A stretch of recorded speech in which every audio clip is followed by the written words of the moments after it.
Noong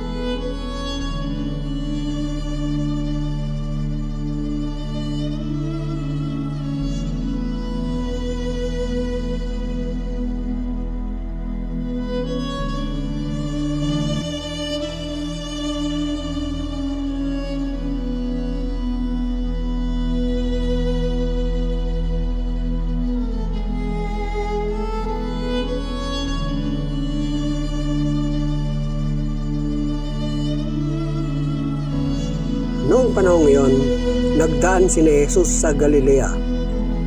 Ayaw ni Jesus na malaman ito ng mga tao sapagkat tinuturuan niya ang kanyang mga alagad.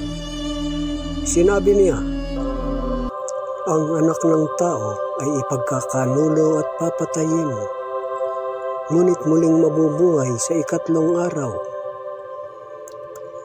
Hindi nila naunawaan ang sinabi niya, ngunit natatakot naman silang magtanong sa kanya. At dumating sila sa Capernaum. Nang sila'y nasa bahay na, tinanong ni Jesus ang kanyang mga alagad, "Ano bang pinagtatalunan ninyo sa daan?" Hindi sila kumibok, sapagkat ang pinagtatalunan nila'y kung sino sa kanila ang pinakadakila. Naupo si Jesus, tinawag ang 12 at sinabi, "Ang sino mang nagnanais maging una ay dapat maging huli sa lahat at maging lingkod ng lahat." Tinawag niya ang isang maliit na bata at pinatayo sa harapan nila. Pagkatapos, kinalong niya ito at sinabi, "Ang sino mang tumanggap sa isang maliit na batang tulad nito alang-alang sa akin, ay tumatanggap sa akin. At sino mang tumanggap sa akin, hindi ako ang kanyang tinatanggap, kundi ang nagsugo sa akin."